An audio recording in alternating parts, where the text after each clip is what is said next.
My name is Taylor, and this is what I saw when I died. I never thought I'd be telling a story like this, but after what happened to me, I can't stay silent.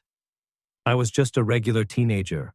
School, friends, my phone. Faith. It wasn't really on my radar. But the day I died, everything changed. What I saw, what I heard, it was real, and it was terrifying. I was gone for only a few minutes, but in that time, Jesus showed me things that shook me to my core. If you're reading this, please listen, because time is running out. A normal day. Until it wasn't. It started like any other Monday. My mom called me for breakfast and I groaned, pulling the blanket over my head. I scrolled through my phone for a few minutes before finally dragging myself out of bed. Just another morning. The air was cold as I walked to school, but I barely noticed. My mind was on weekend plans, school drama, text messages, anything but God. Church was just something I sat through for my mom's sake. I wasn't against faith, but I wasn't exactly the praying type either. I had no idea I was just hours away from crossing a line most people never return from. Lunch came and went, same as always, loud, chaotic, full of laughter. My best friend cracked a joke, and we laughed until our stomachs hurt. It was a good moment, one I barely remember now, because after lunch, everything changed. The moment. Everything stopped. I was at my locker when a friend called my name, waving me over to walk outside together. I shut my locker and jogged to catch up. We were halfway across the parking lot when I heard it, screeching tires. I turned my head just in time to see a massive truck hurtling toward me. My friend screamed. There was no time to react, no time to run. Then, impact. A force like nothing I'd ever felt hit me, lifting me off my feet. Pain exploded through my body. The world spun into a blur of noise and motion. Then, silence. For a moment, everything was frozen. The sky, the people, time itself. But something was wrong. I wasn't cold anymore. I wasn't even touching the ground. I looked down and saw my own body, twisted, lifeless. My friend was screaming. People were running toward me, but I wasn't there anymore. I was floating above it all, watching like a scene from a movie. Then I felt it. Something pulling me. Strong, unrelenting. That's when I knew I was dead. Where was the light? I don't think people realize how fast life can change. 1 second I was laughing. The next, I was gone. No warning. No last words. Just gone. I expected to see a bright light. Isn't that what's supposed to happen? You die, and you go toward the light? But there was no light, only darkness. And the further I went, the colder I became. What I saw when I died, I was sinking. Not into water, but something thicker, like ink, like tar. It clung to me, pulling me down, wrapping around me like it was alive. Whispers surrounded me. I couldn't see who or what they belonged to, but I knew one thing for sure. They weren't friendly. Then, through the murmur of voices, another sound cut through. A voice, deep, powerful, commanding. Stop. Everything froze. The darkness, the whispers, the pull. And then, light. Not just any light. This light wasn't just bright. It was alive. It tore through the darkness like fire through paper, and standing at the center of it was a figure I recognized before he even spoke. Jesus. But he didn't look happy. At that moment, nothing else mattered. Not my body, not my life, not anything I had left behind. I was standing before Jesus, and I knew, without a shred of doubt, that he was real. His presence was overwhelming. It wasn't just light. It was power. It filled everything, piercing through me, exposing every thought, every action, everything I had ever done. I couldn't move. I couldn't speak. Then he looked at me, and I felt everything. Love, sorrow, disappointment. I wanted to drop to my knees, to beg for mercy, but I had no control over myself. My entire being was laid bare before him. Then he spoke. "Taylor, do you know why you are here?" I tried to answer, but no words came out. He didn't wait. He lifted his hand, and suddenly I was seeing my life. All of it. Every moment. Every choice. Every sin. It played before me like a movie, except I didn't just watch it. I felt it. Every emotion. Every consequence. I saw the times I hurt people, the moments I ignored those in need, every lie, every selfish action, and I felt the weight of it all. Jesus wasn't punishing me, he was showing me the truth. Then the vision changed. I saw something else. A world burning, people screaming, darkness spreading like a plague. And the worst part, people were walking toward it willingly. I wanted to look away, but I couldn't. Then Jesus spoke the words I will never forget. "This is what is coming." Into the abyss. The moment he said those words, the light vanished, and I fell, not onto solid ground, into darkness, thick, suffocating, alive. The cold hit me first, but it wasn't like stepping outside on a winter night. This was different. This cold sank deeper than skin, deeper than bone. It wrapped around my soul. I wasn't alone. At first, I only sensed them, shapes shifting in the shadows just beyond my vision. Then I heard them, whispers, low, slithering, words I couldn't fully understand, but somehow I knew they were evil. Then came the laughter, deep, guttural, mocking, and then a voice, distorted, inhuman, spoke directly to me. "You don't belong here. Yet." I turned, trying to find the source, but there was no direction in this place. No up, no down. And then, I was falling. The pit swallowed me whole. The deeper I fell, the worse it became. The whispers turned to screams, cries of agony, of despair. Shadows turned into figures, twisted, writhing forms reaching out, clawing at me, trying to drag me down further. The smell hit me next. Burning flesh. Decay. I wanted to scream, but no sound came out. I knew where I was. I had heard about it in church. I just never believed it was real. But there was no denying it now. This was hell. The screams were endless, layered on top of each other, never stopping. Faces appeared in the flames, some twisted in rage, others in sorrow. And then I saw them, people I recognized. Some from school, some I had only met in passing. Their eyes locked onto mine, pleading, but I couldn't help them. Then I heard a voice I did recognize. "Taylor, help me." I turned. It was a friend, someone I had laughed with, hung out with, joked around with. Someone who, just like me, never took faith seriously. Our eyes met, and in his gaze, I saw something I will never forget. Regret. A pain so deep, so overwhelming, it drowned out every other emotion. I reached for him, instinctively. But before I could touch him, something grabbed my wrist. "You cannot help them now." Jesus.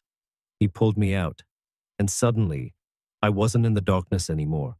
I was back in the light. But I wasn't relieved. I was shaking. My breath came in ragged gasps, and I could only choke out one word. Why? A glimpse of eternity. Jesus looked at me, his eyes heavy with sorrow. Because they chose this. I wanted to argue, to say no one would choose that kind of suffering. But deep down, I understood exactly what he meant. People reject him.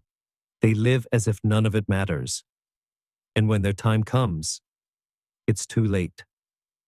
The weight of what I had just witnessed crushed me. But then Jesus said something even more terrifying. This is only the beginning. Even though he had pulled me from the pit, I could still feel something lurking in the darkness. I wasn't safe. Not yet. There were eyes on me, watching, waiting, and I wasn't imagining it. I turned my head slowly, and that's when I saw them. Figures, twisted, hollow-eyed, their pupils burned with a sick red glow. They weren't human. They were something else, something ancient, something evil. Demons. Their bodies flickered like smoke, shifting and distorting, but their eyes never left me. They stood in a vast circle, just beyond the light Jesus had surrounded me with. Unable to step inside, but waiting, watching, waiting for me. Their voices slithered into my mind, crawling under my skin. Not yet, but soon. You think he'll keep you forever? You're ours, Taylor. You were always ours. I wanted to cover my ears, but the voices weren't coming from the outside. They were inside my head, pushing in, filling my mind with doubt, fear, hopelessness. I turned to Jesus, desperate. Why? Why do they know me? He met my eyes, his face unreadable. Do not listen to them. His voice was steady, unwavering. But why are they here? Why do they know my name? I whispered. Jesus sighed, sorrow deep in his gaze. Because every time you chose sin, they gained power over you. Every time you ignored me, they grew closer. The words hit me like a blade to the chest. I wanted to deny it, but I couldn't. I had ignored him. I had lived like none of this mattered. And now, I was standing face to face with the consequences. The demons grinned. They knew that I knew. But Jesus wasn't finished. He lifted his hand. The demons shrieked. Some vanished into the void instantly. Others recoiled, twisting and writhing in agony, but they didn't leave. They were still watching, still waiting. You must understand, Taylor, Jesus said, his voice both gentle and unshakable. The battle is not just for your body. It is for your soul. The gates. And then, everything changed. The darkness faded. And suddenly, I was standing before something so vast, so breathtaking, my knees nearly buckled. It stretched endlessly in both directions, towering, golden, radiating pure, brilliant light, the gates of heaven. The moment I saw them, something inside me stirred. It wasn't just relief. It wasn't just awe. It was home. My soul knew it. It was as if I had spent my entire life on the outside, wandering in the cold. And now, here it was, where I was always meant to be. But then, I turned, and I saw the other side. A shadow spread across the horizon, stretching endlessly in the opposite direction of the gates. It wasn't just darkness, it was emptiness, a void. And from within it came the sound that still haunts me, the wails of countless souls. The contrast was unbearable. On one side, light, warmth, peace. On the other, cold, torment, despair. I turned back to Jesus, but he was already walking forward. I followed. As we neared the gates, I saw people. Some were stepping through, faces filled with pure joy. Their burdens lifted, their eyes bright. But others were being pulled away. An invisible force dragged them backward into the shadows. They screamed, begging, pleading. But the gates did not open for them. They clawed at the ground, at the air, at anything to hold on. I stepped back, my entire body shaking. Why? I choked out. Jesus looked at me, his face filled with sorrow. Because they never truly knew me. I couldn't breathe. But they're calling your name. They're praying. Jesus nodded. Many use my name, but few truly follow me. Their hearts were far from me. And still, the gates stood firm. Those who belonged walked through in peace. Those who didn't were taken. And I could do nothing but watch. Then Jesus turned to me. I met his gaze, my mind racing. I had known about him my whole life, but I had never truly known him. And now, standing before him, more real than anything I'd ever experienced, I finally saw the truth. His eyes. I will never forget his eyes. They weren't just looking at me. They were looking through me, past my words, past my excuses, past everything I had ever pretended to be. And in that moment, I knew this wasn't just a vision, it was a warning. Fully known Jesus looked at me, and in that moment, I felt something I'd never experienced before. I was fully known. Every excuse, every mask I had ever worn, gone. He saw straight into the deepest parts of me. I couldn't hide. Every lie, every sin, every time I had ignored him. He saw it all. And yet, his eyes weren't filled with anger, not hatred, not disappointment. Love, overwhelming, unconditional, all-consuming love. It was too much. I dropped to my knees, unable to speak. Jesus stepped closer, his voice gentle but filled with authority. "Taylor, do you know why I brought you here?" I shook my head, my voice barely a whisper. I don't know." He reached out and suddenly, images, flashes of my life, times when I had ignored his voice, times when I had chosen my own way instead of his, times when I had hurt others, times when I had turned my back on him. I wanted to look away, but I couldn't. "Because I love you," Jesus said, his voice filled with sorrow, "and I do not want you to be lost." Tears streamed down my face. "But I don't deserve this. I failed so many times." Jesus smiled. "You were never meant to be perfect. You were meant to follow." And in that moment, I understood. It was never about earning my place. It was about choosing him. A warning of what's to come. Jesus took a step back, and suddenly, the ground beneath us shifted. The sky darkened. The air grew heavy. Then, I saw it. The future. The earth split open. Fires raged. Storms tore across cities.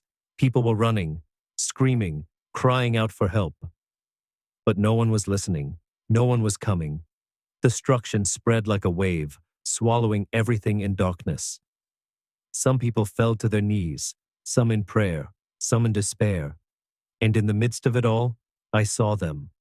Twisted figures, demonic beings, moving through the chaos, whispering lies, leading people further into the abyss. My hands shook as I turned to Jesus. What is this?" His voice was heavy. "What is to come if they do not turn back?" Terror gripped my heart. "But they don't know. They don't understand." Jesus nodded.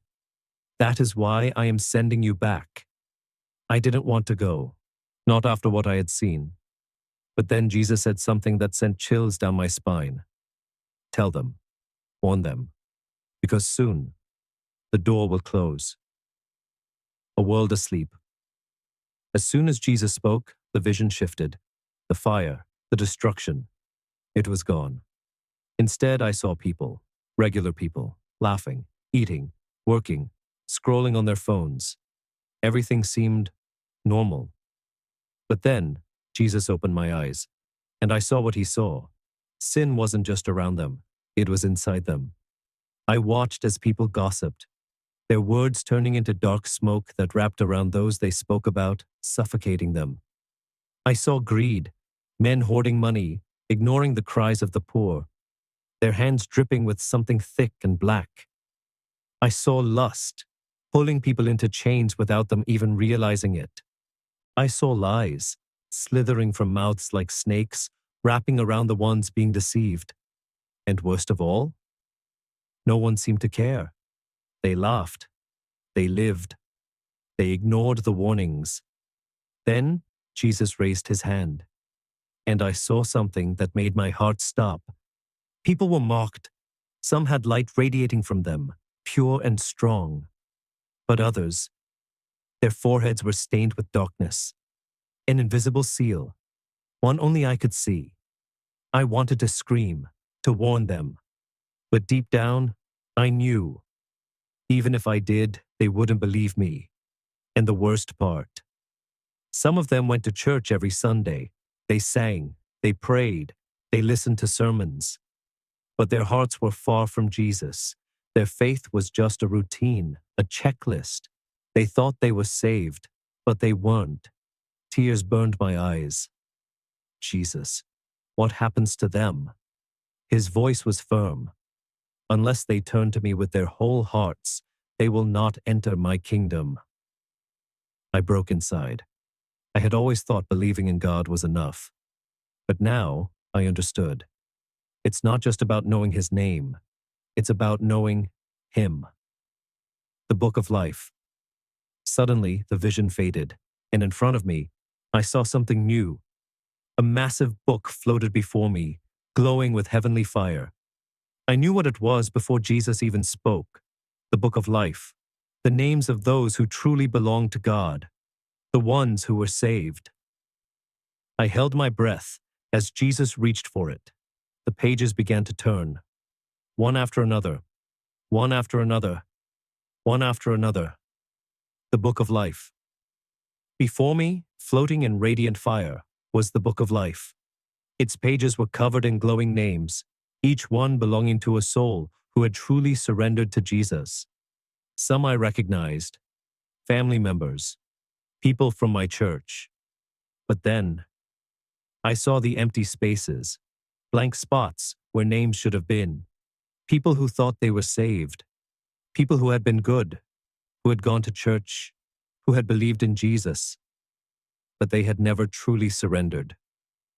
My hands shook. Jesus. Why? His voice was heavy.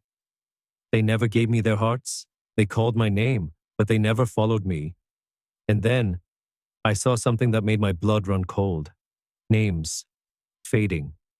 People who had once been faithful, but had turned away. People who had known the truth, but chose the world instead. Their names blurred, flickered, and then dissolved into nothing. I couldn't breathe. Can they be saved? I asked desperately. Jesus turned to me, sorrow deep in his eyes. As long as they have breath, they have a chance. But soon, the time will end. A heavy sickness settled in my chest. How many people think they are saved, but aren't? How many have no idea they are on the edge of losing their eternity? And then, Jesus showed me something worse. The angel's warning. Suddenly, we were no longer alone. A figure stood before us, brighter than the sun, radiating power. An angel. His voice echoed through the air, shaking the ground beneath us. The time is near. The judgment is coming. Many will be lost. My heart pounded. I wanted to argue, to beg for more time for the world. But the angel continued. They mock the warnings. They laugh at the truth. They choose darkness over light. And when the door closes, they will beg for mercy, but it will be too late. I dropped to my knees. Is there anything we can do? I whispered. The angel turned to Jesus. Jesus nodded. Tell them, the angel said. Tell them to turn back before the door closes forever. A deep sadness filled my chest. I had seen what was coming. I had heard the warnings. And yet, I knew most people wouldn't listen. They would laugh. They would say, we have time. They would say, God is love. He wouldn't send anyone to hell. They would keep living like nothing was wrong, until it was too late. Jesus spoke again, his voice soft, but filled with power. Tell them, Taylor. Tell them what you have seen. And in that moment, I knew why I had been sent back. A second chance. Before I could say another word, everything shifted. The light around me dimmed, and a strange force pulled me backward. Wait! I cried out. I don't want to leave. But it was too late. I felt my body again, the weight of it, the pain, the burning in my chest. Suddenly, air rushed into my lungs. I gasped. Voices shouted around me. He's back. We have a pulse. Bright lights, medical equipment, people hovering over me. I was back, but I was not the same. The memories of what I had seen were burned into me. The faces, the screams, the book of life, the angel's warning. I tried to sit up, but a nurse gently pushed me down. Taylor, stay still. You were gone for 3 minutes. 3 minutes. That was all it took to see eternity. I looked around, desperate to tell them what had happened, but no one would understand. They would say it was a hallucination, a dream. But I knew the truth. I had been given a second chance. Not for myself, but for them. For everyone who needed to hear this before it was too late. And so, as soon as I could speak, I began to tell my story. Because Jesus is real. Because heaven is real. Because hell is real. And because time is running out. The real battle. The days after I came back were the hardest. I couldn't sleep. Every time I closed my eyes, I saw flashes of what I had witnessed. The souls screaming. The book of life. The sorrow in Jesus' eyes. The weight of it crushed me. I tried to act normal around my family, but I wasn't the same person anymore. How could I be? Before, I cared about meaningless things. Social media. What people thought of me. Entertainment. But now, none of it mattered. Not after seeing what was coming. My parents thought I was just traumatized from the accident. My friends joked that I had been touched by heaven and laughed it off. No one understood. I tried explaining, but their eyes glazed over, like they weren't ready to hear it. And that's when I realized the real battle isn't just what I saw in eternity. The distraction that destroys the people on earth weren't rejecting God because they hated him. They just didn't care. They were too distracted, too caught up in their own lives, too busy chasing careers, entertainment, relationships, anything but eternity. And that terrified me more than anything, because that's exactly how the people I saw in hell had lived. They ignored the warnings. They thought they had time. I had been given a second chance. I had seen the truth, and I couldn't waste it. Jesus didn't bring me back so I could just return to my old life. He brought me back for a reason. I kept hearing his words in my head. Tell them. So I started talking. First, to my family. My mom cried. My dad listened, but said nothing. My little brother just looked at me, unsure what to say. Then I told my friends. Some believed me, most didn't. But I didn't stop. I wrote about it. I spoke about it. I told people at church, at school, online. I didn't care if they laughed or thought I was crazy, because this wasn't just a story. It was a warning. The fading names I told them about the people who thought they were saved, but weren't. I told them about the names fading from the book of life. I told them about the demons waiting for those who chose sin over God. And I told them about Jesus, the way he looked at me, the way he loved me, even though I didn't deserve it. The way he showed me that it's not too late to turn back. But soon, it will be. Some listened, some didn't. But that wasn't my job. My job was just to tell them. If you're reading this, I need you to listen. This isn't just my story. It's your warning. I died. I saw what happens after this life, and I was given a second chance. But not everyone will get one. Jesus showed me the truth. Hell is real. And it's not just for bad people. It's for anyone who ignores God. Anyone who thinks they can live without him. Anyone who rejects his love and chooses the world instead. Most people don't believe it. Most people think, I'll fix my life later. But later is running out. I saw what's coming. Jesus said, the time is near. That people need to wake up before it's too late. I don't care if people think I'm crazy. I don't care if they ignore me. I did my job. I told you. Now, the choice is yours. Jesus is waiting. He's been waiting. But soon, the door will close. And once it does, there's no going back. Please, don't wait. Turn to him now. Because the time is almost up. The battle is here. After coming back, I realized the battle I witnessed in the spiritual realm wasn't just happening there. It was happening here. all around us, every single day. At first, I didn't notice it. I thought I could just go back to my normal routine while spreading the message Jesus gave me. But then, the attacks started. It began with nightmares, dark shadows whispering in my sleep, showing me visions of the pit, the screaming souls, the demons watching me. I woke up gasping for air, feeling like something was in the room with me. Then came the doubts. Maybe it was just a hallucination. Maybe you imagined it. No one is listening, just stop talking about it. But I knew those thoughts weren't mine. They were whispers from the enemy, trying to silence me.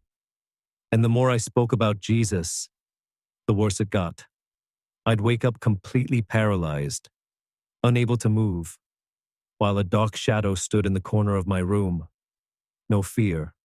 I was under attack, because I had seen the truth, because I was warning others, and the forces of darkness didn't want that.